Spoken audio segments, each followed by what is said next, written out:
Hello students, आज मेरे पास है पीजीटी लेवल 3 पॉलिटिकल साइंस का क्वेश्चन पेपर। ठीक है, ये 2020 का क्वेश्चन पेपर है। तो चलिए आज हम इसमें करेंगे पॉलिटिकल साइंस के क्वेश्चंस। तो चलिए शुरू करते हैं। तो पॉलिटिकल साइंस में आज हम करेंगे 60 क्वेश्चंस और क्वेश्चन 91 है।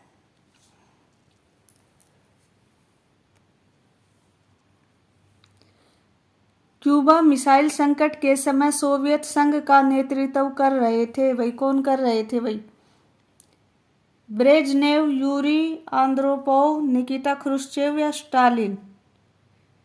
तो देखिए हम सीधे उत्तर बताएंगे ताकि हमारा समय बचे। तो 91 का आंसर हो जाएगा 3, निकिता क्रुश्चेव। ठीक है, अब 92 देखिए।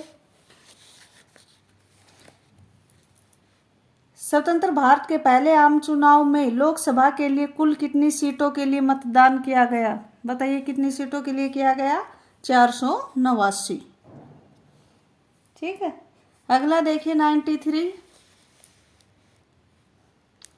स्वतंत्रता पश्चात पहले लोकसभा व विधानसभाओं के निर्वाचन में किस राज्य में गैर कांग्रेसी सरकार बनी थी? तो उस समय किसी भी राज्य में गैर कांग्रेसी सरकार, जैसे राजस्थान, त्रावणकोर, कोचीन, मद्रास, इन सभी में किसकी बनी थी? कांग्रेस की सरकार, किसी राज्य में नहीं। ठीक है, अब अगला देखिए 94। निम्न वाक्यों को ध्यान से पढ़िए। एक, एंटी बैलिस्टिक मिसाइल संधि 1972 में हुई। 2, यह मूलतः निशस्त्रीकरण का प्रयास था। बताइए कौन सा सही है? एक सही, दो गलत है, या एक गलत दो सही है, एक व दोनों सही है, या एक व दो दोनों गलत है? तो 94 का आंसर हो जाएगा भाई 1, एक सही व दो गलत है। एंटी बैलिस्टिक मिसाइल संधि 1972 में हुई, यह सही है, और यह मूलतः निशस्त्रीकरण का प्रयास था, यह गलत है। ठीक है, अगला देखिए 95। सोशलिस्ट पार्टी का विचारधारात्मक विश्वास था। तो भाई क्या था? देखिए ऑप्शन, तो ये था लोकतांत्रिक समाजवाद में। ठीक है, सोशलिस्ट पार्टी का विश्वास था लोकतांत्रिक समाजवाद में। नेक्स्ट क्वेश्चन देखिए 96 में सही और गलत बताना है। कौन सा कथन सही है, कौन सा गलत है, या दोनों सही है? निम्न वाक्यों को ध्यान से पढ़िए। एक, भारत के राष्ट्रपति के पास वीटो निषेधाधिकार की शक्ति होती है। 2, धन विधेयकों पर राष्ट्रपति इसका प्रयोग नहीं कर सकता है। तो देखिए इसका उत्तर क्या होगा? देखिए 96 का उत्तर हो जाएगा 1 व 2 दोनों सही है, क्योंकि भारत के राष्ट्रपति के पास वीटो की शक्ति होती है और धन विधेयक पर राष्ट्रपति वीटो शक्ति का प्रयोग नहीं कर सकता है। तो ये दोनों कथन सही है। अब चलिए 97। सुरक्षा की अपारंपरिक धारणा को कहा जाता है। क्या कहा जाता है भाई? भू क्षेत्र की सुरक्षा, संस्थाओं की सुरक्षा, सरकार की सुरक्षा, मानवता की सुरक्षा। 97 का आंसर भाई ये हो जाएगा 4, मानवता की सुरक्षा। सुरक्षा की अपारंपरिक धारणा को मानवता की सुरक्षा कहा जाता है। नेक्स्ट क्वेश्चन देखिए 98 देखिए। निम्न वाक्यों को ध्यान से पढ़िए, इसमें भी सही और गलत बताने हैं। एक, कुछ मामलों में लोकसभा व राज्यसभा की शक्तियां समान है। ये कथन सही है भाई। उपराष्ट्रपति को हटाना ऐसा ही एक विषय है। तो बताइए, तो इसमें दोनों ही सही है भाई, क्योंकि लोकसभा व राज्यसभा की शक्तियां कुछ मामलों में समान है भाई, और उपराष्ट्रपति को हटाने में भी दोनों की समान भूमिका होती है। तो इसमें 4 आंसर हो जाएगा, 1 व 2 दोनों सही है। अगला देखिए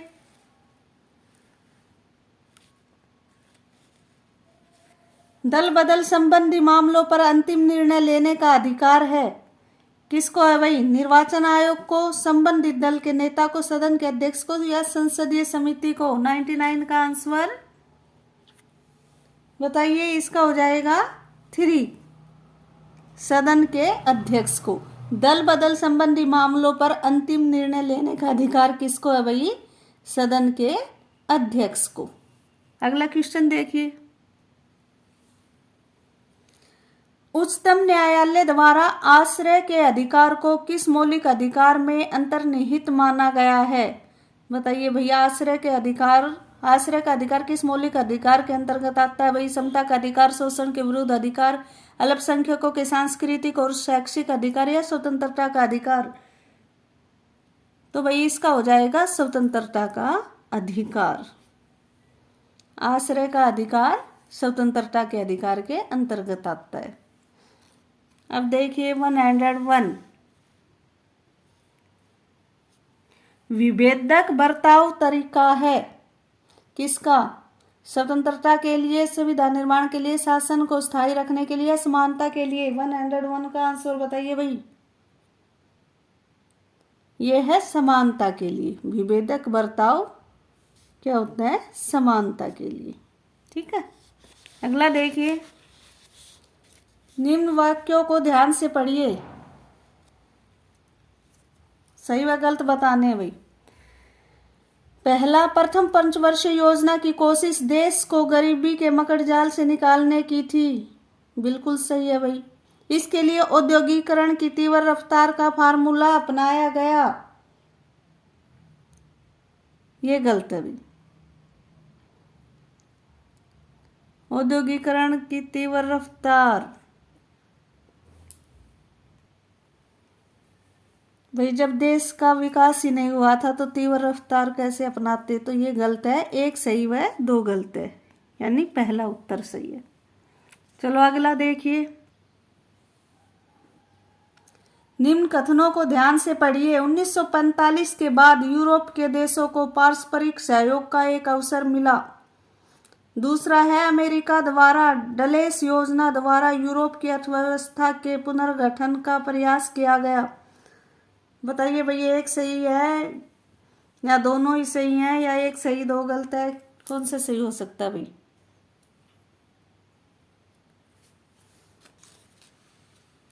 ये आंसर है भाई इसके। तो भाई देखिए, इनको कथनों को देखिए। 1945 के बाद यूरोप के देशों को पारस्परिक सहयोग का एक अवसर मिला। 1945 में द्वितीय विश्व युद्ध समाप्त हुआ था भाई, तो ये सही बात है। ठीक है, एक सही है। अमेरिका द्वारा डलेस योजना द्वारा यूरोप की अर्थव्यवस्था के पुनर्गठन का प्रयास किया गया, ये 2 गलत हैं। तो इसका पहला ही उत्तर हो जाएगा, एक सही व 2 गलत है। ठीक है, अगला देखिए। किस अंतर्राष्ट्रीय घटना के संदर्भ में अमेरिकी राष्ट्रपति जॉर्ज बुश द्वारा नई विश्व व्यवस्था शब्दावली का प्रयोग किया गया? तो बताइए कौन सी अंतर्राष्ट्रीय घटना थी? जर्मन दीवार का पतन, सोवियत संघ का विघटन, इराक के विरुद्ध संयुक्त राष्ट्र संघ की सैनिक कार्यवाही की अनुमति या परमाणु अप्रसार संधि के विस्तार? कौन सा सही है भाई? तो भाई 104 का आंसर हो जाएगा 3, इराक के विरुद्ध संयुक्त राष्ट्र संघ की सैनिक कार्यवाही की अनुमति। ठीक है, चलो अगला देखिए। 105 नंबर है, स्वतंत्रता पश्चात भारत की विदेश नीति के निर्धारण के विषय पर अंबेडकर पक्षधर थे। सोवियत संघ से अच्छे संबंधों के, संयुक्त राज्य अमेरिका से अच्छे संबंधों के, गुटनिरपेक्षता के, इस विषय पर उनका कोई विचार नहीं था। तो बताइए विदेश नीति के निर्धारण के विषय पर अंबेडकर किसके पक्षधर थे? तो 105 का आंसर हो जाएगा भाई 2, संयुक्त राज्य अमेरिका से अच्छे संबंधों के पक्षधर थे डॉक्टर अंबेडकर। ठीक है, 106 देखिए।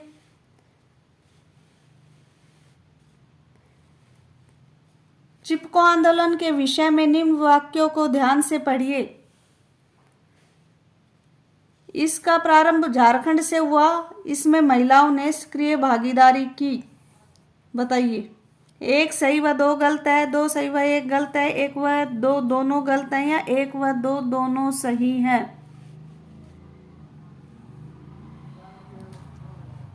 बताइए क्या आंसर होगा। तो 106 का आंसर हो जाएगा भाई। देखो, इसका प्रारंभ झारखंड से हुआ, यह गलत है। ठीक है, उत्तराखंड से हुआ था। इसमें महिलाओं ने सक्रिय भागीदारी की, ये सही है। तो एक गलत व दो सही है। तो कहां पर है ये? नंबर 2। ये रहा, 2 सही व एक गलत है। ठीक है। दूसरा, अगला देखिए। 1956 के राज्य पुनर्गठन अधिनियम के आधार पर कितने राज्य निर्मित किए गए? तो बताइए 1956 में कितने राज्य निर्मित किए गए थे? 12, 14, 16 या 18? तो भाई इसका उत्तर हो जाएगा 14। 1956 के राज्य पुनर्गठन अधिनियम के आधार पर 14 राज्य निर्मित किए गए। अब 108 देखिए। उत्तर भारतीय लोग एवं ब्राह्मण द्रविड़ों से अलग आर्य हैं, इस मत के प्रतिपादक हैं। तो बताइए भाई, उत्तर भारतीय लोग एवं ब्राह्मण द्रविड़ों से अलग आर्य हैं, द्रविड़ों नहीं भाई, द्रविड़ों से अलग आर्य हैं, इस मत के प्रतिपादक है। बताइए, B.R. Ambedkar, EMS Namboodiripad, EV Ramaswamy Naikar, चो रामास्वामी। बताइए कौन सा उत्तर है? 108 का उत्तर हो जाएगा वही 3, EV रामास्वामी नायकर। उन्होंने कहा था ये बात कि EV रामास्वामी नायकर ने कहा था कि उत्तर भारतीय लोग एवं ब्राह्मण द्रविड़ों से अलग आर्य हैं। अगला देखिए, सही समूह पहचानिए। कौन सा सही है?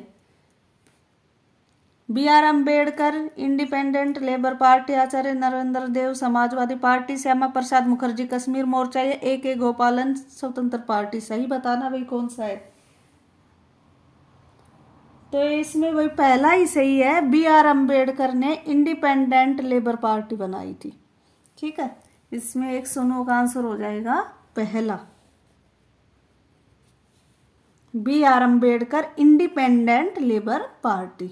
अगला क्वेश्चन देखिए। महाशक्तियों के मध्य शीत युद्ध के प्रारंभ होने की स्थिति के लिए अंतर्राष्ट्रीय राजनीति के एक सामान्य तर्क को भी उत्तरदायी माना जाता है, उसे पहचानिए।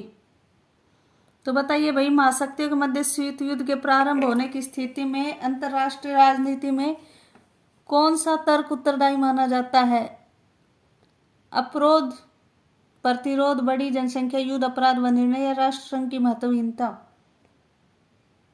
तो इसमें भाई पहला ही आ जाएगा, अपरोध या प्रतिरोध। ये कारण सबसे ज्यादा उत्तरदायी होता है।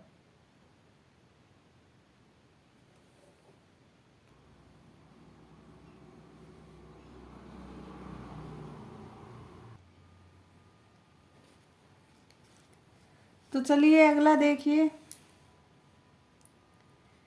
निम्न वाक्यों को ध्यान से पढ़िए। मंत्रिपरिषद लोकसभा के प्रति सामूहिक रूप से उत्तरदायी है। इस सिद्धांत के अनुसार मंत्रिपरिषद संसद की एक कार्यकारी समिति है। इसका आंसर बताइए भाई। एक सही व दो गलत है, दो सही व एक गलत है, एक व दो दोनों सही है, या एक व दो दोनों गलत है? तो भाई इसका कौन सा सही है? देखिए ध्यान से पढ़िए। मंत्रिपरिषद लोकसभा के प्रति सामूहिक रूप से उत्तरदायी है, ये बिल्कुल सही है। इस सिद्धांत के अनुसार मंत्रिपरिषद संसद की एक कार्यकारी समिति है, ये भी सही है। तो दोनों ही कथन कौन से में सही है भाई? 3 में, 1 व 2 दोनों सही है। ठीक है भाई। अब अगला क्वेश्चन देखिए। 112 नंबर है, 7 दलों का गठबंधन 7 पार्टी अलायंस द्वारा लोकतंत्र समर्थक आंदोलन किया गया। कहाँ किया गया भाई? 7 दलों के गठबंधन द्वारा लोकतंत्र समर्थक आंदोलन पाकिस्तान में, म्यांमार में, नेपाल में या बांग्लादेश में? तो भाई ये किया गया था नेपाल में। ठीक है, 7 दलों का गठबंधन या 7 पार्टी अलायंस द्वारा लोकतंत्र समर्थक आंदोलन नेपाल में किया गया। 113 देखिए, निम्न में से कौन द्विराष्ट्र सिद्धांत के सख्त खिलाफ थे? द्विराष्ट्र सिद्धांत के खिलाफ कौन थे भाई? सर सैयद अहमद खान, अब्दुल गफ्फार खान, लियाकत अली खान या चौधरी रहमत अली? तो भाई इसका आंसर हो जाएगा खान अब्दुल गफ्फार खान। खान अब्दुल गफ्फार खान द्विराष्ट्र सिद्धांत के खिलाफ थे। 114 देखिए,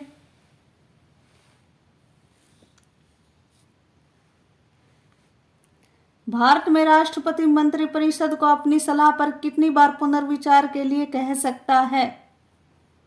बताइए भाई। 1 बार भी नहीं, 1 बार, 3 बार या कोई संख्या निश्चित नहीं है।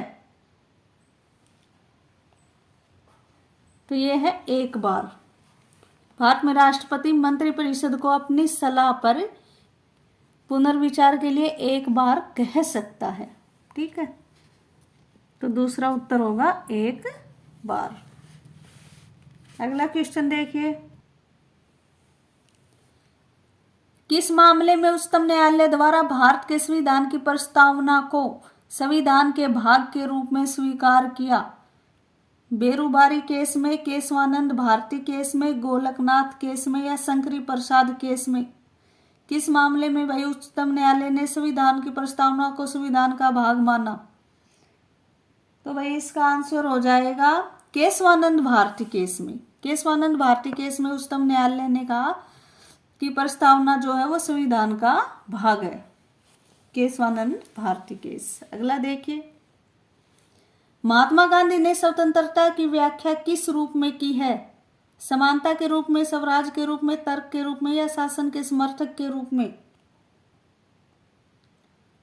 तो भाई ये है स्वराज के रूप में। स्वराज के समर्थक थे महात्मा गांधी, तो महात्मा गांधी ने स्वतंत्रता की व्याख्या स्वराज के रूप में की है। अगला देखिए, भारत के संविधान के अनुसार संघीय मंत्रिपरिषद उत्तरदायी है किसके प्रति? राष्ट्रपति के प्रति, प्रधानमंत्री के प्रति, लोकसभा के प्रति या अपने मंत्रालय के प्रति? तो भाई ये भारत के संविधान के अनुसार संघीय मंत्रिपरिषद लोकसभा के प्रति उत्तरदायी है। ठीक है, लोकसभा के प्रति।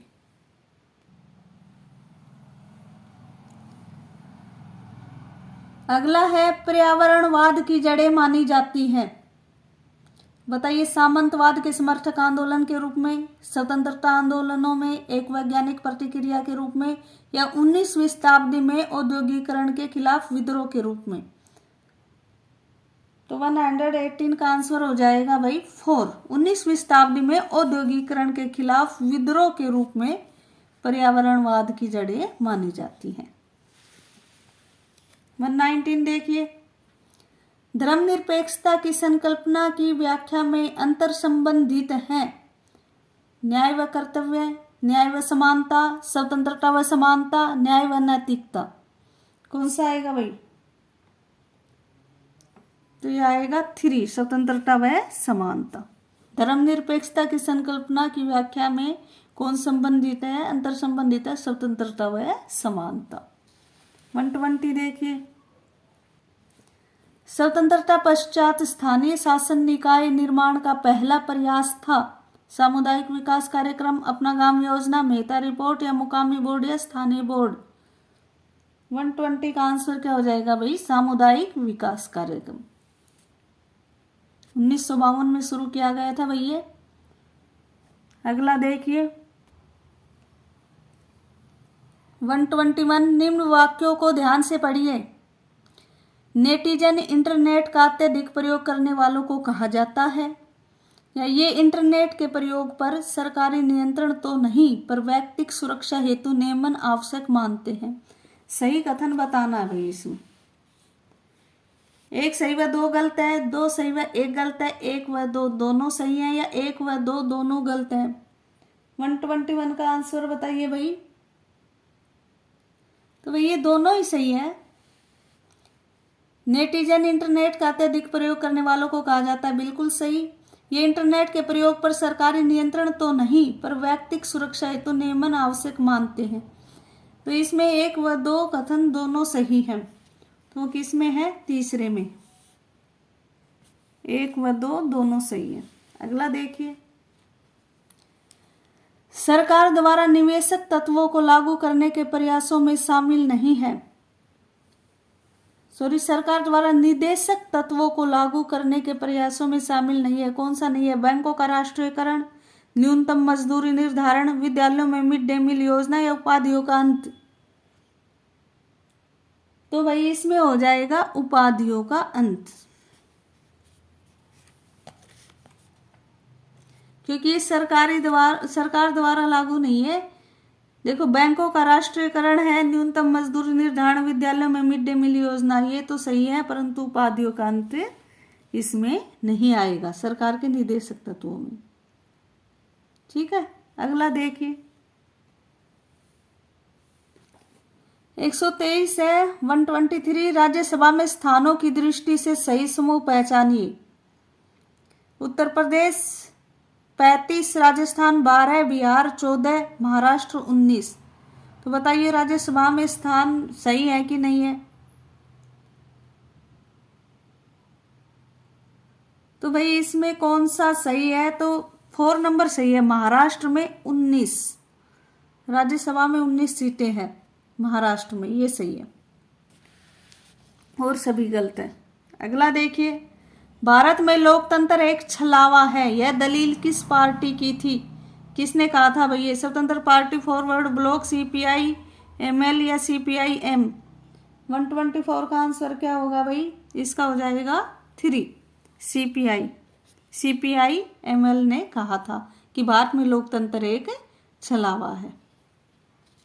अगला देखिए, भारत द्वारा 1949 में किस देश के स्वतंत्रता संग्राम के समर्थन में एक अंतर्राष्ट्रीय सम्मेलन आयोजित किया गया? बताइए भाई, इंडोनेशिया, श्रीलंका, मिस्र या मलेशिया? 125 का आंसर क्या होगा भाई? 1, इंडोनेशिया। भारत द्वारा 1949 में इंडोनेशिया के स्वतंत्रता संग्राम के समर्थन में एक अंतर्राष्ट्रीय सम्मेलन आयोजित किया गया था। अगला क्वेश्चन देखिए, सही व गलत बताने भाई निम्न कथनों को ध्यान से पढ़िए। 1, इंदिरा गांधी 1966 में भारत की प्रधानमंत्री बनी। 2, इससे पूर्व 1959 में वे कांग्रेस के अध्यक्ष के पद पर रह चुकी थी।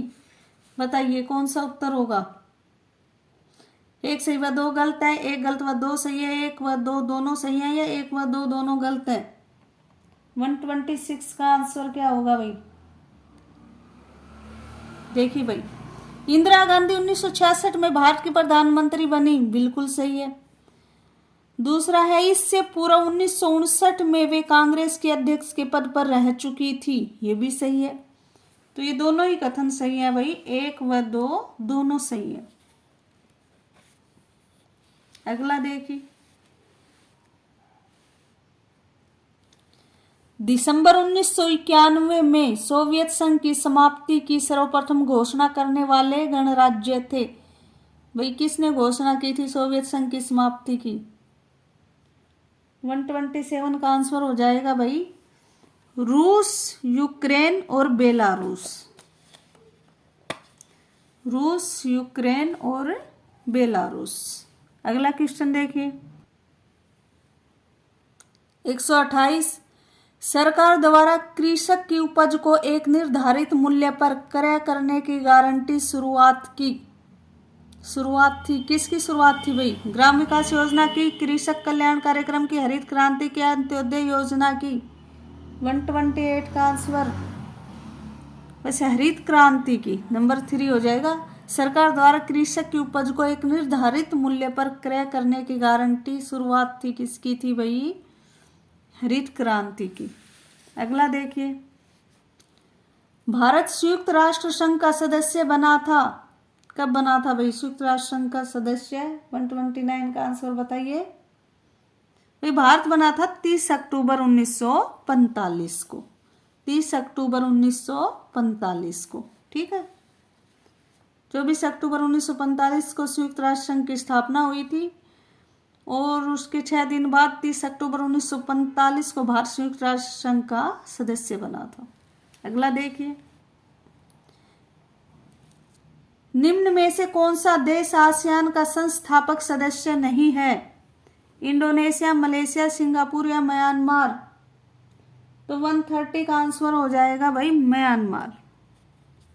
इंडोनेशिया, मलेशिया, सिंगापुर है, म्यांमार उसका संस्थापक सदस्य नहीं है। अगला देखिए, 131 है संघ और राज्य सरकारों की शक्तियों की व्याख्या है। किसमें भाई? सर्वोच्च न्यायालय का मौलिक क्षेत्राधिकार, सर्वोच्च न्यायालय का रीट संबंधी अधिकार, सर्वोच्च न्यायालय का अपीलीय क्षेत्राधिकार या सर्वोच्च न्यायालय का विशेषाधिकार। संघ और राज्य सरकार की शक्तियों की व्याख्या किसमें है भाई? तो भाई ये है सर्वोच्च न्यायालय का मौलिक क्षेत्राधिकार है ये। ठीक है, सर्वोच्च न्यायालय का मौलिक क्षेत्राधिकार है ये, संघ और राज्य सरकार की शक्तियों की व्याख्या करना। अब 132 देखिए, न्याय में ऐसा कुछ अंतर्निहित है जिसे करना न सिर्फ सही और न करना सिर्फ गलत, बल्कि जिस पर बतौर अपने नैतिक अधिकार कोई व्यक्ति विशेष हमसे दावा जता सकता है। यह उद्धरण किसका है? यानी यह किसने कहा है? प्लेटो, पॉलीमार्क्स, जे.एस. मिल या बारकर ने? 132 का आंसर बताइए भाई। ये कहा था जे.एस. मिल ने। जे.एस. मिल ने कहा था ये कि न्याय में ऐसा कुछ अंतर्निहित है जिसे करना न सिर्फ सही और न करना सिर्फ गलत, बल्कि जिस पर बतौर अपने नैतिक अधिकार कोई व्यक्ति विशेष हमसे दावा जता सकता है। ये सब जे.एस. मिल ने कहा था। अगला देखिए, 133 है नागरिकता है मात्र अधिकार, मात्र दायित्व, अधिकार एवं दायित्वों का समूह या न अधिकार न दायित्व? बताइए भाई, 133 का आंसर हो जाएगा भाई अधिकार एवं दायित्वों का समूह। ठीक है, नागरिकता अधिकार एवं दायित्वों का समूह। अगला देखिए, भारत के संविधान के अनुच्छेद 74(1) के अनुसार मंत्रिपरिषद का कार्य है। ये अनुच्छेद 74(1) के अनुसार मंत्रिपरिषद का कार्य क्या है भाई? बताइए। नीति निर्माण करना, राष्ट्रपति को सहायता और सलाह देना, प्रशासन पर नियंत्रण करना या राष्ट्रपति को निर्देश देना? 134 का आंसर हो जाएगा भाई 2, राष्ट्रपति को सहायता और सलाह देना। भाई भारत के संविधान के अनुच्छेद 74(1) में कहा गया है कि मंत्रिपरिषद राष्ट्रपति को सहायता और सलाह देगी। 135 देखिए, निम्न वाक्यों को ध्यान से पढ़िए। 1. 1992 में पृथ्वी सम्मेलन ब्राजील में आयोजित किया गया। नंबर 2, इसमें एजेंडा 24 के रूप में विकास के कुछ तौर तरीके सुझाए गए। सही वाक्य हैं, बताइए इनमें कौन से हैं?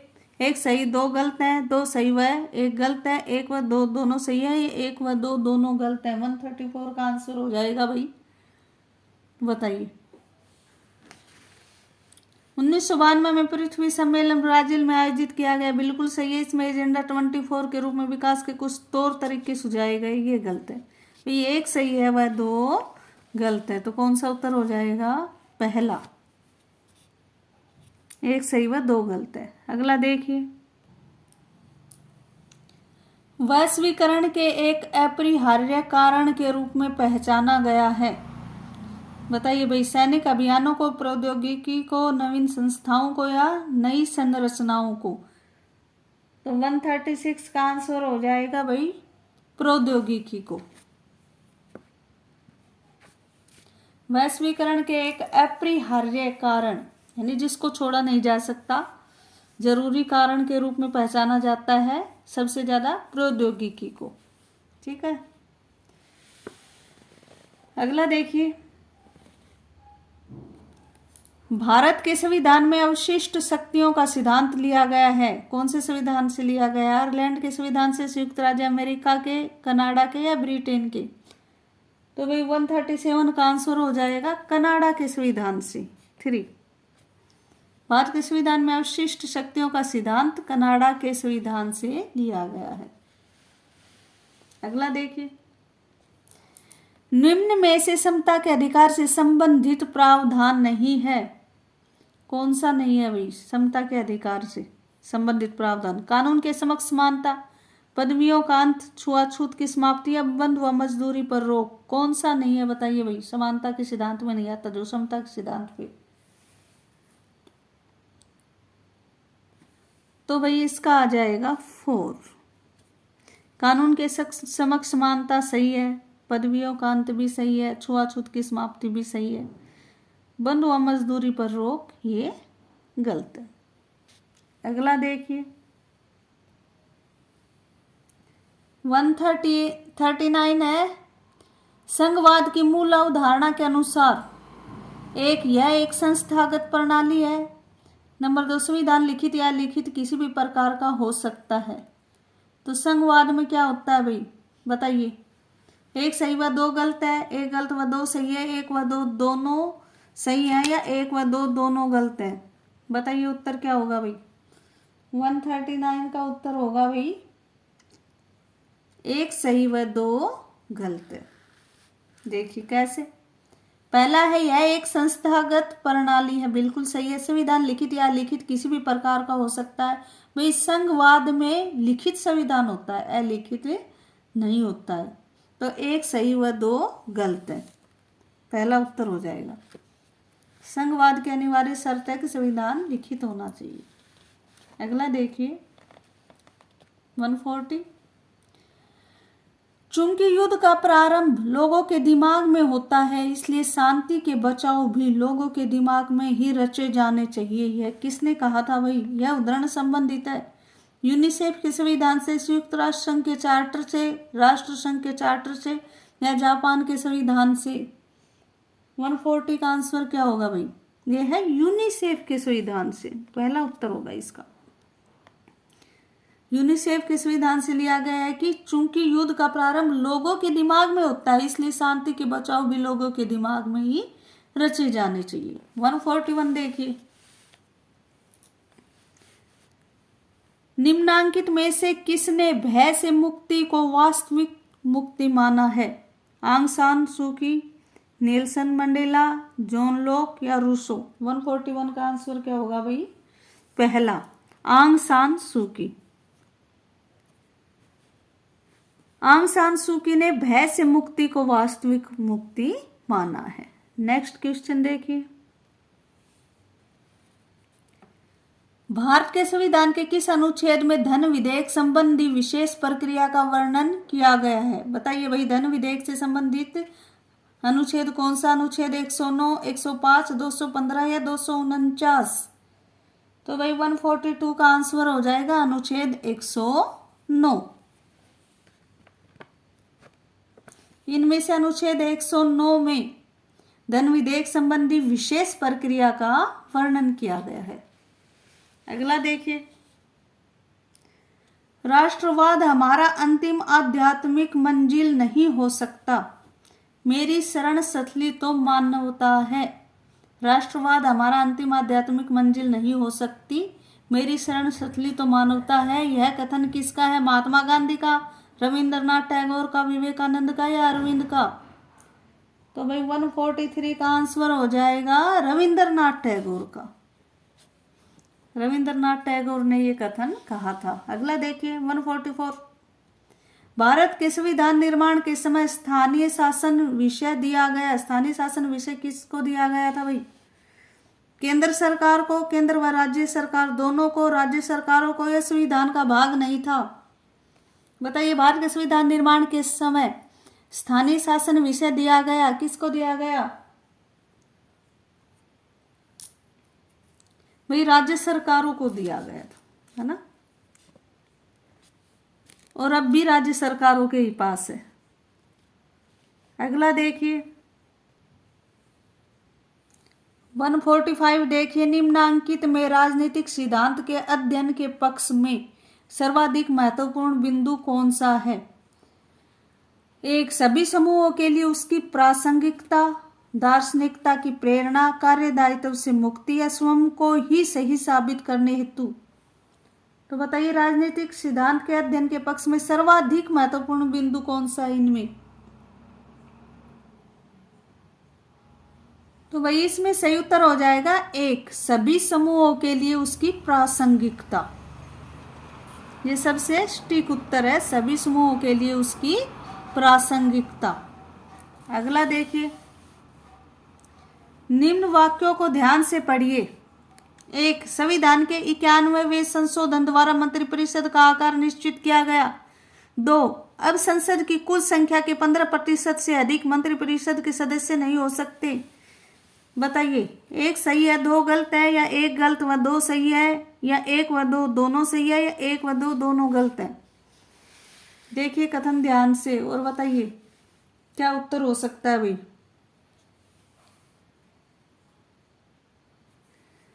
तो भाई इसमें एक सही है और दो गलत है। देखो, संविधान के 91वें संशोधन द्वारा मंत्रिपरिषद का आकार निश्चित किया गया, बिल्कुल सही है। अब संसद की कुल संख्या के 15% से अधिक मंत्रिपरिषद के सदस्य नहीं हो सकते, ये गलत है। तो इसमें पहला हो जाएगा एक सही व दो गलत है। अगला देखिए, 147 जॉन रॉल्स के न्याय के सिद्धांत का प्रारंभिक बिंदु है।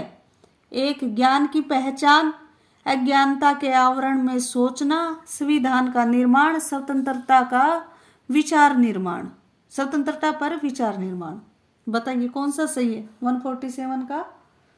2, अज्ञानता के आवरण में सोचना। जॉन रॉल्स के न्याय के सिद्धांत का प्रारंभिक बिंदु है अज्ञानता के आवरण में सोचना।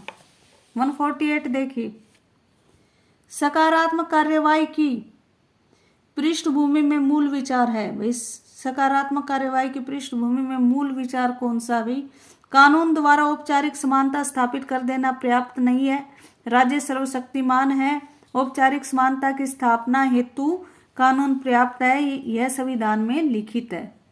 तो कौन सा उत्तर हो सकता है भाई इसका? देखिए क्वेश्चन और इसका आंसर बताइए। तो भैया 148 का आंसर हो जाएगा 1।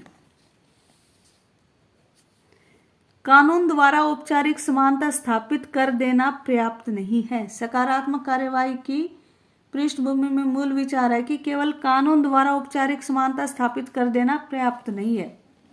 ठीक है। 149 देखिए, राष्ट्रवाद के संदर्भ में यूरोप में एक संस्कृति, एक राज्य की मान्यता का प्रयोग किया गया।